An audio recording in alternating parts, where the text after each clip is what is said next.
privetvyšim I dobro pozhalovat v 10 godině peresmotrím komino český manifest. That is to say, hello everybody and welcome to episode 151 of Shelf Review, where today we'll be going over the Communist Manifesto and Das Kapital by Karl Marx and Friedrich Engels. Now, as you can see here, I'm well prepared. I have my regalia of the Komitet Starovanoi Bezo Pastoyi, also known as the Committee of State Security, also known as the KGB. And well, this is a video I've been very excited to make recently, as you can see with the preparation and the props, first ever prop in the Shelf Review video. But yeah, so what I've been wanting to do is I've really wanted to review this book because I've been really wanting to read this book for a long time. Because as any young man who has ever been interested in history in like middle school and continued to be interested in it ever, they've wanted to read the Communist Manifesto, because one of my favorite events in all of history, well, not favorite, but like my favorite to study, is the Russian Revolution, and it played a very integral role in even getting that started. But yeah, because I mean, Vladimir Lenin, while he was a very young man after the death of his brother due to an attempted plot to kill Tsar Alexander III, actually, was reading this, and he was building communist ideals of his own to eventually, I guess, impose them upon the Russian people. But yeah, so kind of a goofy little intro for a relatively dark topic when it comes to the implementation of communism. However, this book is not dark in and of itself. It is a shining light of what can be. It is very utopian in its, I guess, dialect and like ideas. So I'll just kind of start off. So one of the big things that it focuses on in the actual Communist Manifesto, because Das Kapital is, actually I'll just kind of show this off to show like what type I'm reading. So if you want to like peer review me, you can actually go and read this one yourself. I have the Lifetime Library edition of the Communist Manifesto and Das Kapital. As you can see, Marx and Engels. There's the back. There's the front. Got it for a steal. But yeah, so the Communist Manifesto. So like one of the first ideas that, because in this edition we see is the Communist Manifesto is presented first and then Das Kapital, which I feel like is a bit of a fault in the ordering, but I'll explain more on that later on. But yeah, so for the first part, we are reading the Communist Manifesto, and here we see as Marx kind of goes into detail about the evolution of feudalism into capitalism. And we just see as that kind of gets played out and all of that, and then we start to see more after this description of the evolution and history of capitalism. We see as Marx gets more into his ideas. And so what the major point of Marx's argument here is for essentially a classless society in which everything is socialized. Well, at least not everything, but the means of production and wealth are socialized. So we see as he proposes an abolition of property of the bourgeoisie, which the bourgeoisie is essentially the middle class, but he also proposes a abolition of property of the elites, so that once they lose this property, they can then be dispensated amongst the proletariat, which are the lesser men, the wage workers, the laborers. And so we see this idea of dispensation and releasing the wealth out back into the populace, because they are the ones who acquired said wealth, because their work was what allowed the capitalists to gain said wealth. Therefore, they are naturally, I guess, predisposed to have ownership of said wealth, because they were the ones who are responsible for its accumulation. But yeah, so we see that's kind of the baseline idea, is that in a communist society, there are no classes, everyone is equal, and everything is equally distributed, so that each man has what he needs and is not suffering under the oppressive, I guess, tyranny of a government of some sort. Because we see, actually, as Marx kind of addresses how he plans for a communist utopia to be established. And he describes about how it is of the responsibility of the proletariat to seize power from the bourgeoisie and the elite, and then use said power to then socialize and universalize the means of production and the wealth, then forfeit said power. Now that is where the problem with communism comes into place, is the forfeiture of said power. Because, as everyone knows, humans are power hungry, and therefore humans are never predisposed to discard their power whenever they acquire it through any means necessary. So that is kind of my big problem with communism, is how utopian it is and kind of unrealistic.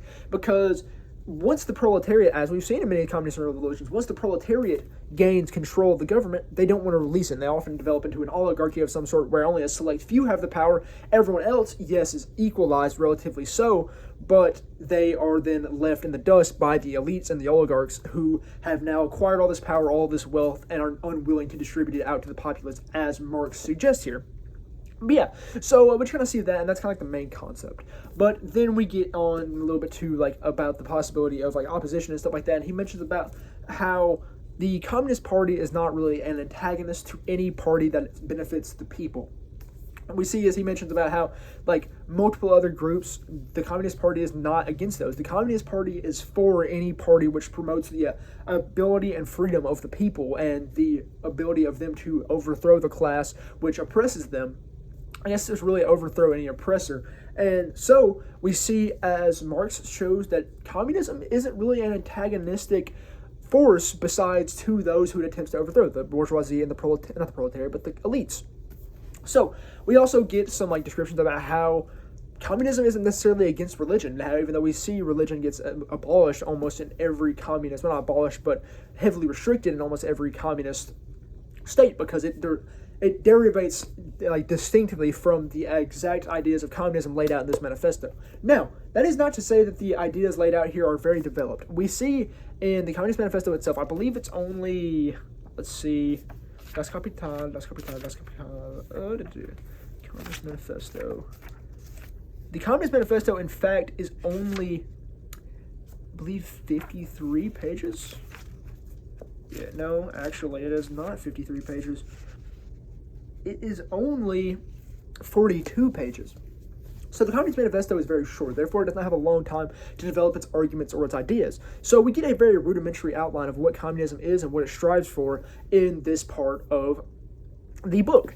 And so we can see that there are obviously some flaws in here that need to be addressed, and just basic like neglect of certain like human commonalities. The nature of humanity is obviously quite neglected in this concept of utopia and of universals, like universal suffrage, universal equality and freedom. And so that is my big, like I said, my big issue with the idea of communism is how fantastic it is, or I guess unrealistic in a way. However, if humans weren't humans, then it could work. If humans were able to break from their inherent nature, if humans were not power hungry, if humans were not hungry for wealth, if humans weren't hungry to be over the next man, be better than them, then we would be inherently able to achieve this utopia. But we are not. So, I guess kind of, I guess one of the also big things was the, equalization of wages, to see that people are properly paid for the actions which they execute and not given a money-based wage. Rather, they are instead paid accordingly to what they produce and how much work they put in, which is reasonable. Like, you should be paid upon how much you produce and not just on a set wage, because that's unfair. You put in all this work just to make money for the capitalist when you yourself are struggling or suffering in the proletariat class. Also, yeah, I need to preface this. I'm not a communist. Like I said, I do not believe in it because of the kind of fantastical nature of it. However, I do believe it has good ideas, and I do believe that there are important things to look to in this media. And not media, but this literature. So, I mean, it is media as well. It's physical media, but still. But yeah, so then we get more onto the Das Kapital. Now, Das Kapital it's hard to read. It's a very long description of essentially economics. It just describes economics to you. It is a very informative piece of literature. However, you can notice the little undertones of persuasion all the way throughout, because it was written by a communist. And so you can pick up on the little like insertions of like, yo, this is why capitalists are bad. And they also always make sure to distinguish themselves from capitalists. They always label the capitalists in the third person, as they are in fact not capitalists, so they label them as outside of them. They always make sure to say the capitalists, not us, when referring to capitalism. So yeah. So let me see. So I guess I kind of get onto some of the things that predominantly focuses on demand cycle. So demand cycle, what it speaks on is how the demand for work cycles, because we see as there is the demand for laborers, and as those laborers are demanded for, we see as more and more of them come in, but wages never increase nor decrease. We see as wages remain the same, and as more workers get in, people do not lose wages nor do they gain wages, even though they're producing far more product with the addition of these new people. So though they are acquiring so much more money, the capitalists are acquiring so much more money, profit, and capital, we do not see an equal return for the proletariat or for the wage workers, and this is obviously a corrupt thing. But yeah, then universal support demand cycle. Crap, I have like little note points memorized in my. Yes, spending limits. Okay, so spending limits. The idea of spending limits is the concept that the elites and the bourgeoisie should not spend, I guess, necessarily more than what they need. They do not need to buy more product than what is necessary for them, because if we just limit the spending of the capitalists and instead then dispel their money into the proletariat, increase wages and stuff like that, then everyone would win. Because the capitalists don't need all that they're spending their money on. Their excess stuff, their luxuries, their stuff that is not needed for survival, stuff that is not needed to thrive. They are just having it because they have the ability to buy it, when there are people beneath them who are suffering because they don't have the money barely to buy food. And so if we simply could limit the spending of the bourgeoisie and the elite, then we could easily fulfill the needs of the ones beneath them who are starving, hungry, and just overall weakened. Also, one thing I forgot to mention that was very important about the Communist Manifesto was the universal education. They promoted an idea of universal education so everyone could be educated, be equal, and could understand, so that they could notice tyranny or possible faults in their society to then attack it and then once again equalize everything. But yeah, so cycle spending limits, commodity money. Okay, yeah, commodity money. So then after this discussion, we kind of get to focus more on commodities and the existence of money. And so we see as commodity as discussed, and they just kind of established the idea that commodity goes into money, and then money is used to buy commodity. And this just kind of establishes a cycle. It's not really anything in depth. It's just kind of basic economics that he's explaining how we create commodities through our manpower, but then those commodities are then paid for by paying for labor into money form to the laborers, and those laborers buy commodities with that money, and those that money that's paid to the laborers will ultimately either return back to the industry, which it almost always does, then really to them, because it's kind of cyclical, because they never end up really getting more money than what can buy them commodities with. They only, as mentioned in the Communist Manifesto, they only get paid enough to continue living, because that's all they're worth to the capitalists. They're only worth the manpower that they can expel. So they are only given enough to continue expelling that manpower at the highest possible capacity for them. But yeah, so then we get on to the capital chain, and it just predominantly is more of a focus on this, about how capital is cyclical and how it continues down a long line. But, okay, so there's that, and then there's the unfair wages. Unfair wages are essentially another just thing compounding, because that's the thing, Das Kapital compounds a lot upon itself as it focuses on one point and then just elaborates. Each chapter they get a point and they just continue to elaborate and expound it in. But yeah, so like the unfair wages, once again, is just really a focus about how the wages of the proletariat are unfair, because they work so much, they produce so much capital for the capitalist, yet they experience none of the kickback from that. They only get what is to keep them alive. They don't get the luxury to buy luxuries. They don't get anything besides food, water, shelter, and barely that at that. Most of the time they struggle to even achieve that, because the capitalists are pocketing everything else for themselves so they can continue to fill their luxurious lifestyle while there's people out here suffering. So we just kind of see that. And then we actually get to focus a little bit on interest rates. Now, interest rates, the interest one was kind of just, it was good, but there was a specific part of it which was good.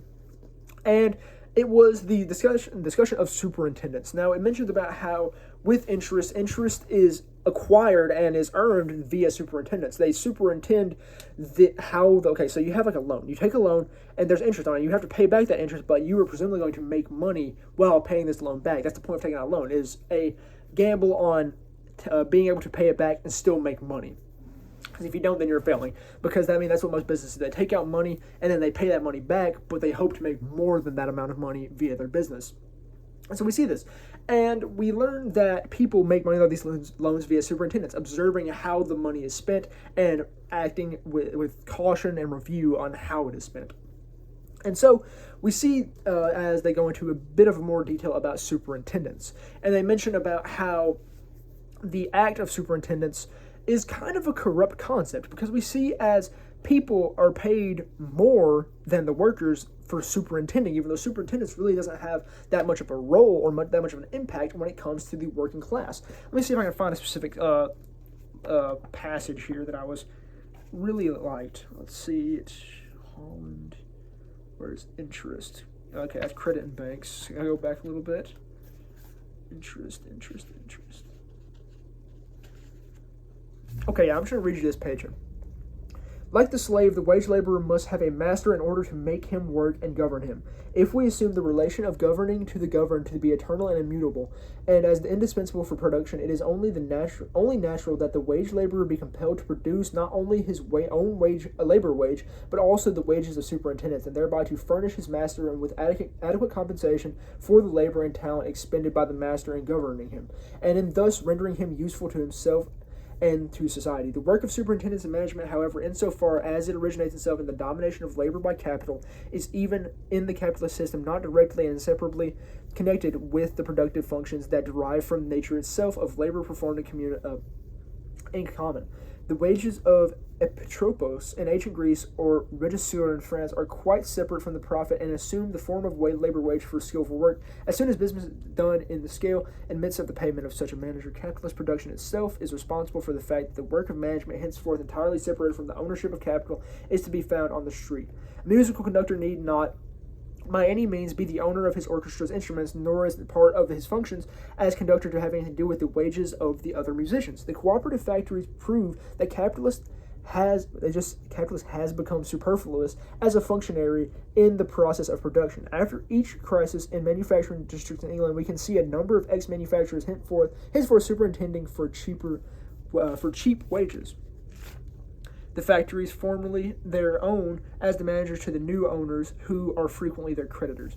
So we see that, in fact, superintendents acts as if it is a more important job than it is, and then therefore executes and takes more money from the proletariat. Though the wage worker is the one actually making the money, and they are also paying the wages of the superintendent.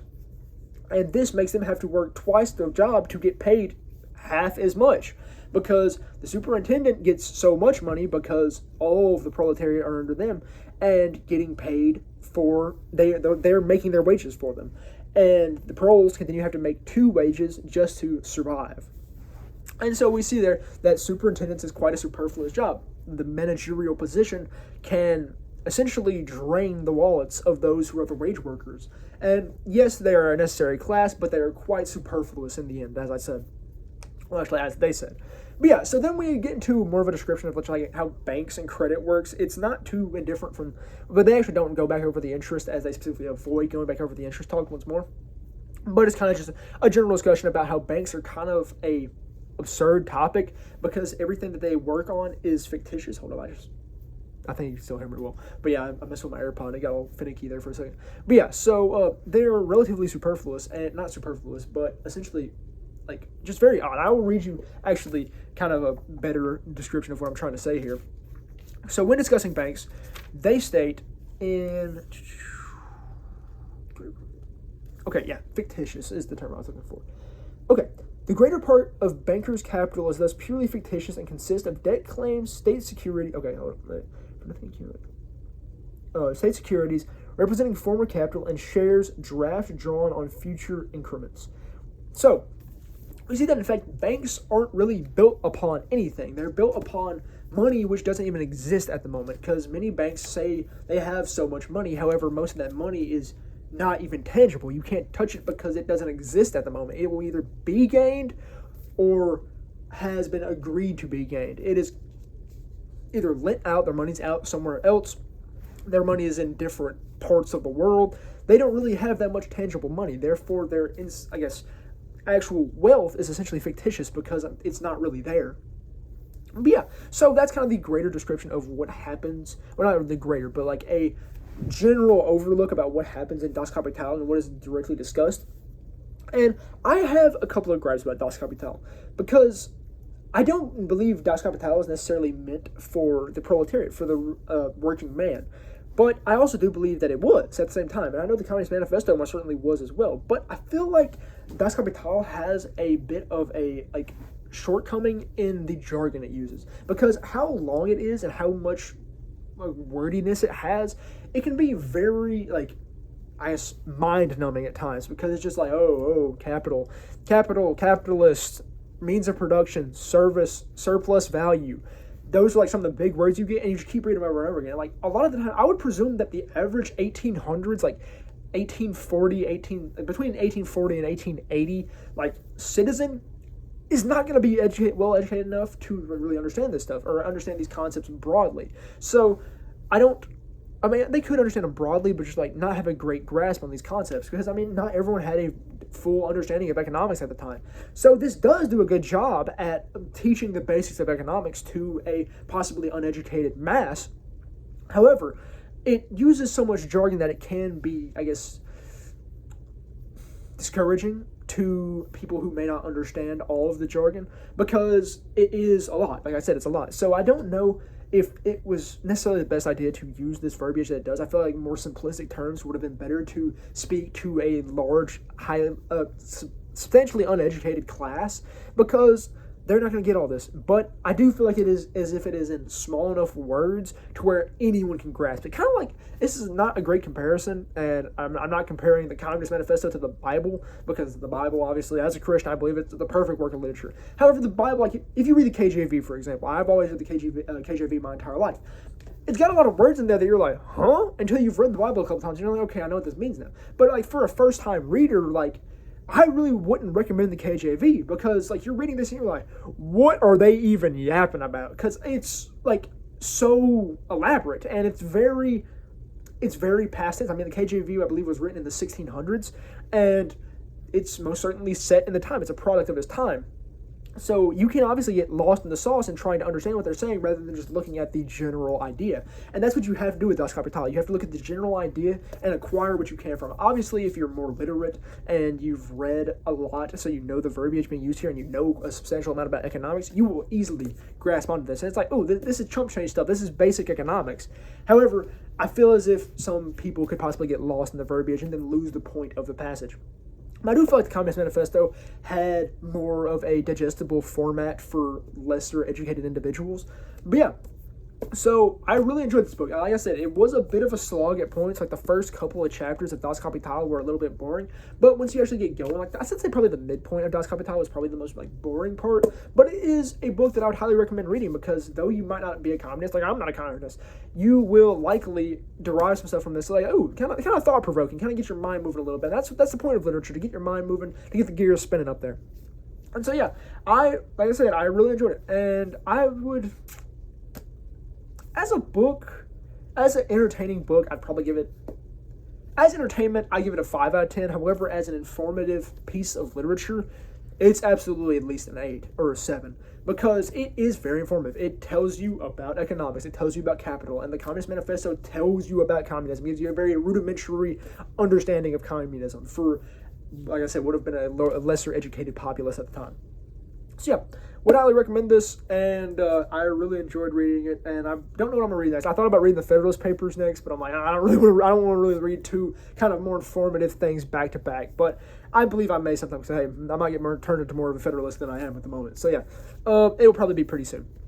But yeah, I know I've said I really enjoyed it 18,000 times, but I did really enjoy it, and I loved learning that little piece of Russian right there to the intro and all of that. So yeah, as I said, if you are interested in anything to do with the concept of communism, or you just want to learn more about alternative economic ideas, then I'd recommend reading the Communist Manifesto, because it will certainly give you some enlightenment upon the nature of capitalism that we don't really get in our education system without reading extracurricular literature.